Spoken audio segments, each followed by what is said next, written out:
Hello everyone, welcome to my channel. आज हम बात करेंगे सिंगोनियम प्लांट के बारे में। ये है सिंगोनियम प्लांट। देखें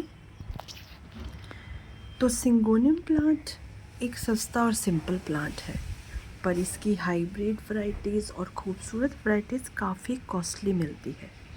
इनकी ज़्यादा डिमांड होने के कारण से टाइम टू टाइम इनकी हाइब्रिड वैरायटीज़ डेवलप होती रहती हैं और लोगों को ये प्लांट काफ़ी पसंद आता है। आप इनकी हाइब्रिड वैरायटीज़ ले सकते हैं और सिंपल वैरायटी की तरह ही आसानी से ग्रो कर सकते हैं। उतनी ही आसानी से आप इनकी और भी कलरफुल जितनी वैरायटीज़ मिलती हैं उन सबको ग्रो कर सकते हैं, पर थोड़ी सी केयर और इन्फॉर्मेशन के साथ, जो मैं आज आपको देने वाली हूँ। इनका एक छोटा 5-6 इंच का पॉट आपको नर्सरी पर 100 से 150 में मिल जाएगा। और ये वैरायटी जो आप सामने देख रहे हैं, कॉमन वैरायटी, इसका तो एक छोटा प्लांट आपको 50 रुपीज़ से मिल जाएगा, और अगर वो थैली में लगा हो तो आपको 30-40 में भी मिल जाएगा। तो इसका एक प्लांट नर्सरी से ले आएँ और लाते से ही देखें अगर उसमें कोई हार्ड स्टेम है या किसी की एरियल रूट निकली है, जैसे कि मैं आपको बताती हूँ। देखें, ये इसके एरियल रूट्स हैं, देखिए। तो बस इसको यहाँ से आप कट कर लीजिए और जितने चाहे उतने प्लांटर्स बना लीजिए। खासकर वो लोग जो बिगिनर्स हैं, जो गार्डनिंग करना तो चाहते हैं पर जिनके पास टाइम बिल्कुल नहीं है, ऑफिस गोइंग लोग हैं और वो गार्डनिंग करना चाहते हैं, उनके लिए ये प्लांट बेस्ट है, बेहतरीन है। ये प्लांट मेरे गार्डन का शो स्टॉपर है। आप सोच रहे होंगे कि मैंने ऐसा क्यों कहा, क्योंकि ये इतनी आसानी से ग्रो होता है। समर वेकेशंस में जब मैं चली जाऊं तो वापस आने पर मुझे ये प्लांट ऐसा का ऐसा ही मिलता है। इसके रंगत में कोई कमी नहीं होती है, बिल्कुल फ्रेश मिलता है। 10 दिन बाद भी मैंने इसे पानी डालकर देखा है, इससे कोई फ़र्क नहीं पड़ता है। इवन कि आप इसे 15 दिन तक भी वाटरिंग ना करें तो भी ये प्लांट हरा भरा ऐसा ही रहेगा। पर मैं इसकी कॉमन वैरायटी की बात कर रही हूँ, हाइब्रिड की नहीं। उसको थोड़ी केयर की ज़रूरत होती है, जो आगे मैं आपको वीडियो में बताऊँगी। इस प्लांट को आप दूसरे प्लांट के साथ मिक्स करके रखें, जैसे कि मैंने रखा है। देखिए, कहीं पर ग्रीन, कहीं पर ब्राउन, कहीं पर कॉफ़ी कलर और कहीं पर येलो वेरिगेशन के साथ ही मनी प्लांट। इसके बीच में देखें ये प्लांट कितना खूबसूरत लग रहा है। देखिए, तो अपने गार्डन का कोई भी एरिया जिसे आप फुल करना चाहते हैं पर आपके पास कोई प्लांट की कमी है, तो आप इसी प्लांट को जगह जगह 2-4 पॉट छोड़कर लगाते रहें और आपका एरिया देखने में कितना ब्यूटीफुल लगेगा। देखिए, मेरा ये एरिया इस प्लांट की वजह से कितना ब्यूटीफुल लग रहा है। इसका प्रोपगेशन इतना आसान होने की वजह से ही, इसकी इन क्वालिटीज़ की वजह से ही ये प्लांट हमेशा डिमांड में रहता है और हर नर्सरी पर आसानी से पाया जाता है। आप इन्हें मॉस्टिक पर लगाएं या मेरी तरह बड़े बड़े पॉट्स में लगाएं या फिर छोटे प्लास्टिक के वेस्ट कंटेनर्स में लगाएं। हर जगह ये प्लांट आसानी से ग्रो होने वाला प्लांट है। मेरे पास सिंगोनियम प्लांट की 3 वैरायटीज़ हैं। इस वैरायटीज़ को जो आप देख रहे हो, ये है कॉमन वैरायटी या फिर सिंपल वैरायटी कहें। ये मेरे पास पिछले 15 साल से है। आपको लग रहा होगा कि मैं यूं ही कह रही हूँ, पर ये एक सच्चाई है। मैंने अपने पड़ोस में रहने वाली अपने नेबर से इसकी एक कटिंग ली थी 15 साल पहले और एक छोटे से पॉट में ग्रो कर ली थी जो मिट्टी का था। तब मुझे आइडिया नहीं था कि इसकी ग्रोथ इतनी ज़्यादा होती है और मैंने कुछ सालों तक उसे उसी पॉट में रहने दिया। जब फिर मेरे पास और भी पॉट्स मैंने अरेंज कर लिए, फिर मैंने इसको बड़े पॉट में लगाया। तो मैंने देखा कि इस प्लांट को आप जितना चाहे उतना ग्रो कर सकते हैं। आप इसको वाइन की तरह भी ग्रो कर सकते हैं। आप चाहें तो इसकी कभी कटिंग करें ही ना और ये वाइडली ग्रो होता रहेगा। और आप इसको वाइन की शेप में डेवलप कर सकते हैं, किसी ग्रिल पर या किसी दीवार पर या किसी रस्से की मदद से आप इसे चढ़ा सकते हैं। इस प्लांट ने कभी भी मुझे परेशान नहीं किया है। ये बिल्कुल भी फसी प्लांट नहीं है। कितनी ही बार मैंने इसकी प्रूनिंग की है, पानी में प्रोपोगेट किया है, अपने इंडोर की डेकोरेशन में यूज़ किया है, कभी सेंटर टेबल पर, कभी डाइनिंग टेबल पर, कभी कॉर्नर शेल्फ पर, और ये हमेशा अच्छे से चलता रहा। अगर आप इसे पानी में प्रोपोगेट करते हैं, किसी सुंदर सी बॉटल में डाल के रखें, तो ये महीनों तक आपके रूम में रह जाता है। तब आपको इसे बाहर निकालने की भी ज़रूरत होती नहीं है। पता नहीं कितनी ही बार मैंने इसकी कटिंग की, प्रूनिंग की, और कई बार तो मुझे ये फेंकना भी पड़ गया क्योंकि इसकी इतनी ज़्यादा ग्रोथ होती है। और कितने लोगों को मैंने इसे बांटा है और कितना ही मैंने इसे मल्टीप्लाई किया है। देखें, अब इस पॉट में मैंने इस प्लांट को 2 या 4 स्टेम्स ही लगाई थी, और उसके बाद जब मैंने इसकी कटिंग की तो मैंने इसी के साइड में लगा ली। देखें, अब इसमें और कटिंग लगाने का कोई भी स्पेस बचा नहीं है। इवन कि मैंने सारा ही स्पेस फुल कर दिया है। मैंने ऐसा इसलिए किया क्योंकि मैं इसके और पॉट्स बनाना नहीं चाहती थी और ना ही इसे फेंकना चाहती थी, और जिसको मुझे देना था मैं पहले ही दे चुकी हूँ, तो मैं इनका करती क्या। तो इसीलिए मैंने सोचा कि इसके साइड में ही इनको लगा देती हूँ ताकि मेरा पॉट भरा भरा सा दिखे। अब देखें, ये एक पॉट है, एक पॉट में आप इसकी ग्रोथ देखें, मैं आपको साइड में करके दिखाती हूँ। ये देखें, ये एक पॉट में लगा हुआ प्लांट है और इसकी कितनी अच्छी ग्रोथ हो रही है, देखें, और कितना ब्यूटीफुल इसका वेरिगेशन है और इसका कलर है। इतने सालों से इसकी कटिंग और प्रूनिंग करने के बाद भी आज भी ये ऐसे ही ग्रोथ कर रहा है। इन प्लास्टिक के पॉट्स में मैंने इन्हें 2 साल पहले ही लगाया है। इससे पहले ये एक मिट्टी के पॉट में चल रहा था और मैं हर साल इसे निकाल कर फेंक देती थी और इसकी नई कटिंग लगा देती थी। पर पिछले 2 साल से मैं इसे मल्टीप्लाई कर रही हूँ और मेरे पास इसके ये 2 भरे भरे पॉट तैयार हो चुके हैं, जिनको बारी बारी में अपने इंडोर में डेकोरेशन में यूज़ करती हूँ।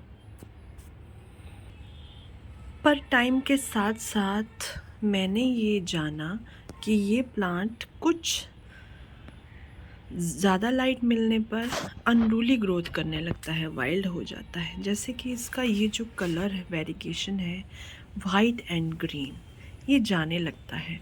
देखिए, मैंने इस प्लांट को इस दीवार के साइड में रखा हुआ है, पर जैसे ही ग्रोथ इसकी ये दीवार से ऊपर जाने लगती है तो इसकी ये लीव्स का जो वेरिएशन है, ये वेरिएशन ये ख़त्म होने लगता है। इसकी लीव्स ग्रीन होने लगती है और वेरिएशन इसका लगभग ख़त्म ही हो जाता है और इनकी लीव्स की वाइल्ड ग्रोथ हो जाती हैं, ये बड़ी बड़ी हो जाती है, मतलब इससे भी बड़ी बड़ी हो जाती है। तो मुझे ना वो पसंद आता नहीं है, इसीलिए मैं हमेशा इनकी कटिंग प्रूनिंग टाइम से करती रहती हूँ। इनको बिल्कुल भी मैं बड़ा होने देती नहीं हूँ। इस सब के बावजूद भी ये प्लांट ग्रोथ करता ही रहता है। इवन कि कटिंग करने के बाद ये प्लांट ज़्यादा ग्रोथ करता है।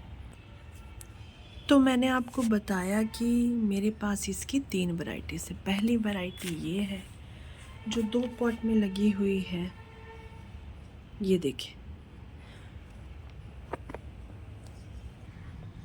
और इसकी ये दूसरी वैरायटी है पिंक वेरिएशन वाली। देखें, इसमें इन पत्तों की ब्यूटी आप देखें, ग्रीन के साथ पिंक का कॉम्बिनेशन कितना ब्यूटीफुल लग रहा है। ये पिंक वैरायटी है। ये वैरायटी भी मेरे पास 1 साल से है और इसकी ग्रोथ उतनी नहीं होती है जितनी इसकी नॉर्मल वैरायटी की ग्रोथ होती है। ये थोड़ा सा स्लो ग्रोवर है। इवन कि आप जितने सिंगोनियम प्लांट की हाइब्रिड वैरायटीज़ की तरफ जाते जाएंगे तो वो वैरायटीज़ आपको सब ऐसे ही मिलेंगी, जिनकी आपको थोड़ी एक्स्ट्रा केयर करनी पड़ेगी, एक्स्ट्रा ध्यान रखना पड़ेगा, और उनकी ग्रोथ इतनी फास्ट होती नहीं है,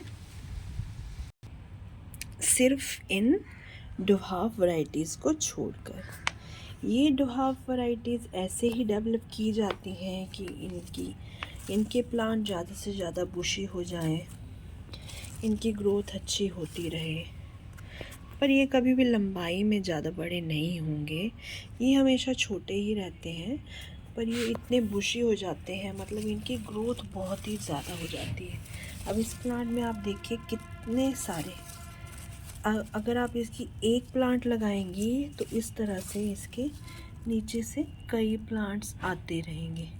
इसी प्लांट की कटिंग करके मैंने ये वाला पॉट तैयार किया है, ये वाला पॉट तैयार किया है। तो ये वैरायटी है सिंगोनियम की तीसरी वैरायटी, जिसका नाम है लेमन लाइम। और इसकी खासियत है इसकी ये वेरीगेटेड लीव्स और इसके बीच में ये पिंक कलर की लाइन, जो इसे कितना खूबसूरत बनाती है। इन दोनों वैरायटीज़ में आप डिफरेंस देखिए, ये कॉमन वैरायटीज़ की तरह ही बड़े बड़े लीव्स ग्रो करती है, पर ये डुहाफ वैरायटी है और इसके लीव्स हमेशा छोटे ही रहेंगे, पर आपका पॉट इतनी जल्दी फिल हो जाएगा कि आपको उसको बार बार मल्टीप्लाई करना पड़ेगा। तो ये वैरायटी हैंगिंग बास्केट में लगाने के लिए, टेबल टॉप पे रखने के लिए, ये जो लेमन लाइन वैरायटी है मैं इसकी बात कर रही हूँ, या फिर कॉर्नर पे रखने के लिए आपके इंडोर में अच्छे से चल जाएगी। पर कोई भी प्लांट एज सच इंडोर होता नहीं है। ये हम लोगों का मानना है कि इंडोर प्लांट है, पर हर प्लांट शेडी एरिया में अच्छे से चलता है, जो भी फॉलिएज वाला प्लांट होता है, फ्लावरिंग प्लांट को छोड़कर। तो आप इनके 2 या 3 पॉट बना लें, जहाँ जहाँ आपको रखने हैं एरिया के हिसाब से 3-4 पॉट बना लें, और बारी बारी उन्हें अंदर बाहर आप करते रहें। जब आप एक प्लांट को अंदर रखेंगे तो उसे 5 या 6 दिनों तक ही अंदर रखें, और उसके बाद आपको उसे बाहर निकालना होगा। फिर आप दूसरे पॉट को अंदर ले जाएं और उसी जगह पे रख दें। अंदर आप इस पॉट को जिस भी जगह पर रखें वहाँ लाइट अच्छी आनी चाहिए, चाहे विंडो से छन कर आए लाइट, या फिर आप उन्हें आर्टिफिशियल लाइट जो कि प्लांट्स के लिए आजकल मिलती है, एलईडी लाइट्स। पर अंधेरे कोने में आप किसी भी प्लांट को नहीं रख सकते हैं। अंधेरे कोने में कोई भी प्लांट ग्रो नहीं कर सकता, सिवाय सेंसिवेरिया या स्नेक प्लांट के। नॉर्मली हम सिंगोनियम प्लांट को छोटे कंटेनर्स में लगाते हैं, कभी कभी तो वेस्ट कंटेनर में भी लगाते हैं। पर क्या आप जानते हैं कि अगर आप इनको वाइन की शेप देना चाहते हैं तो आपको इनको एक बड़े पॉट में लगाकर मॉस पोल पर चढ़ाना पड़ेगा, ताकि इसकी ग्रोथ वाइन के शेप में हो सके। देखें, जिस तरह ये प्लांट है, इसको मैंने एक बांस की स्टिक पे लगाया हुआ है और ये उसी को पकड़कर ग्रो हो रहा है, और इसके लीव्स जैसे जैसे ऊपर आती जा रही हैं उसका साइज बिग होता जा रहा है। ठीक इसी तरह आप सिंगोनियम प्लांट की इस वैरायटी को भी मॉस पोल पर लगा सकते हैं और इसको वाइन की शेप दे सकते हैं, जैसे कोई मनी प्लांट को ग्रो करता है, ठीक उसी तरह। मॉस पोल पर लगाने से प्लांट को न्यूट्रिएंट्स भी अच्छे मिलते हैं, क्योंकि मॉस्टिक जो रहती है वो हर वक्त गीली रहती है। हम वाटरिंग उसको मॉस्टिक से ही करते हैं, ताकि वो मॉस्टिक हर टाइम गीली रहे, और इनकी जड़ें जो होती हैं, इनकी जो एरियल रूट्स होती हैं, वो उसमें अच्छे से अपनी पकड़ बना लें, और हर टाइम गीला रहने की वजह से इसकी ग्रोथ अच्छी होती है, इसकी लीव्स का साइज़ बड़ा बड़ा हो जाता है। तो अगर आप चाहते हैं कि वाइन की तरह आप इसको ग्रो करें तो वो भी पॉसिबल है। और मॉस्टिक पर लगा हुआ प्लांट आपके घर के किसी भी एक कोने को सुंदर बनाने में अपना रोल प्ले करता है। मॉस्टिक पर प्लांट की ग्रोथ या फिर इन लीव्स की ग्रोथ मैच्योर तरीके से होगी और मेंटेन्ड होगी, जो देखने में भी अच्छी लगेंगी। अगर आप इस सिंपल से प्लांट को एलिगेंट लुक देना चाहते हैं तो इसे मॉस्टिक पर ज़रूर लगाएं और अपने घर के किसी भी कोने को सुंदर बनाएं। अगर आपके सिंगोनियम प्लांट की लीव्स कर्ल हो रही हैं, जैसे कि ये जो कॉमन वैरायटी है, इसमें तो मैंने कभी भी लीव कर्ल होते हुए देखा नहीं है, पर ये जो इसकी हाइब्रिड वैरायटीज़ हैं, इनमें मैंने ये प्रॉब्लम काफ़ी बार नोटिस की है। जैसे कि ये देखें, ये लीव देखें, थोड़ी सिकुड़ी सी लग रही है, और इस प्लांट पर भी मैंने ये प्रॉब्लम अक्सर देखी है। इस तरह इनकी लीव सिकुड़ने लगती हैं और कई बार तो इससे भी ज़्यादा कर्ल हो जाती हैं। तो इसका साफ मतलब है कि आपने अपने प्लांट को कई दिनों से वाटरिंग नहीं की है। तो इसमें इमीडिएटली आप वाटरिंग करें। वाटरिंग करने का मतलब ये है कि आप इसमें फिर रेगुलर वाटरिंग शुरू करें। रेगुलर वाटरिंग का मतलब ये हरगिज़ नहीं है कि आप इनमें डेली पानी डालना शुरू कर दें। जैसा कि मैंने आपको पहले भी बताया है, वाटरिंग का मतलब है कि आपको एक वाटरिंग के बाद अपने प्लांट के सूखने का, मतलब प्लांट की सॉइल के सूखने का वेट करना है। जब उसकी अपर लेयर इस तरह से ड्राई आपको दिखने लगे, तभी आप इसमें वाटरिंग करें। और वाटरिंग आप ऐसे करें कि सारा पानी मिट्टी सोख ले। उसके बाद जब वो नीचे के ड्रेनेज होल से निकलना शुरू हो जाए, तब आप समझें कि पूरी तरह से सॉइल पानी से भीग चुकी है। फिर जब आप दूसरी वाटरिंग करेंगे तो फिर आपको यही प्रोसीजर रिपीट करना है। आपको इसके सॉइल के सूखने का वेट करना है, उसके बाद ही आपको इसमें थॉरली वाटरिंग करनी है। अब बात करते हैं इसकी सॉइल के बारे में। तो ये प्लांट नर्सरी पॉट पर इसी सॉइल में लगकर आया था और मैंने इस प्लांट को इसी में लगा रहने दिया, क्योंकि ये इतना छोटा ग्रोथ करता है कि इसको रिपोर्ट करने की कोई ज़रूरत नहीं है, इसको बेकार में डिस्टर्ब करने की कोई भी ज़रूरत नहीं है। तो मैंने इसको इसी में लगे रहने दिया। और ये जो मैंने इसकी कटिंग ग्रो की है, इसके लिए मैंने हल्की भुरभुरी सॉइल बनाई थी। उसमें मैंने राइस हस्क भी मिक्स किया था, जो धान की भूसी होती है। तो मैंने एक पार्ट सॉइल ली थी, एक पार्ट धान की भूसी, एक पार्ट कंपोस्ट और थोड़ी सी सैंड, और इस मिक्सचर में मैंने इसको लगा दिया था। पर मैंने ये नोटिस किया कि इसकी सॉइल जल्दी ड्राई हो जाती है, तो मुझे जल्दी वाटरिंग करनी पड़ती है। पर इस प्लांट की सॉइल कॉम्पैक्ट है, तो इसमें मुझे जल्दी वाटरिंग नहीं करनी पड़ती है। इसीलिए मैं कह रही हूँ कि आप इस प्लांट को किसी भी सॉइल में लगाएं, ये अच्छे से ग्रो होता है। सिर्फ हाइब्रिड वैरायटीज़ की आपको थोड़ी सी केयर करनी पड़ेगी वाटरिंग को लेकर, जैसा कि मैंने आपको बताया कि वाटरिंग का ध्यान रखें। इसके अलावा आप इसको किसी भी सॉइल में ग्रो करें, ये आसानी से ग्रो होने वाला प्लांट है। एक चीज़ मैं और आपको बता दूं कि जब भी हम नर्सरी से कोई भी प्लांट लाते हैं तो उसे जल्दी रिपोर्ट करने की गलती ना करें। जैसे कि मैंने आपको बताया कि ये 6-7 महीने से इसी में लगा हुआ है और अच्छे से ग्रोथ कर रहा है, और इसका मैंने एक और पॉट भी तैयार कर लिया है। तो आप इसे जल्दी से रिपोर्ट करने की जल्दी ना करें।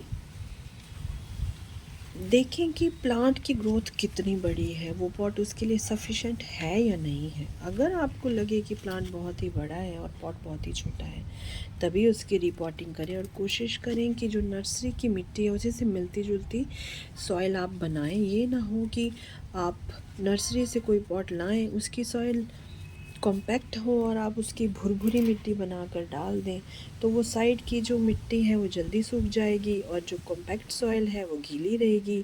और इस आपको जब बार बार इसमें वाटरिंग करनी पड़ेगी सैंडी सॉइल की वजह से, तो फिर वो कॉम्पैक्टिबिलिटी ज़्यादा गीली रहने लगेगी और पौधा ख़राब भी हो सकता है। तो हमेशा ट्राई करें कि जो रूट बॉल आपका है, जिस मिट्टी में लगा हुआ है, उसी से मिलती जुलती आप सॉइल बनाएं। अगर कॉम्पैक्ट है तो कॉम्पैक्ट, और अगर उसकी लूज सॉइल है, भुरभुरी सॉइल है, तो सेम वैसे ही सॉइल बनाने की कोशिश करें। पर अननेसेसरीली अपने प्लांट को बिल्कुल भी डिस्टर्ब ना करें। नर्सरी से लाए हुए पॉट में जो प्लांट लगे होते हैं उनकी ग्रोथ कितनी अच्छी होती है, और घर पे लाते ही वो अचानक से मुरझाने लगते हैं। इसकी वजह यही होती है कि हम उन्हें डिस्टर्ब कर देते हैं। तो ये था सबसे बेहतरीन प्लांट जिसको हर किसी को लगाना चाहिए, इसकी क्वालिटीज़ की वजह से कि कितनी आसानी से ग्रो होने वाला प्लांट है। अगर आपको सिंगोनियम प्लांट के बारे में दी गई जानकारी अच्छी लगी तो प्लीज़ मेरी वीडियोस को लाइक करें, शेयर करें, कमेंट करें और मेरे चैनल को सब्सक्राइब करें। आपके लाइक करने से हमारी वीडियोस की रीच और लोगों तक भी पहुंचती है। तो यदि आपको वीडियो अच्छी लगे तो लाइक ज़रूर करें। Thank you. Have a nice day. ओम शांति।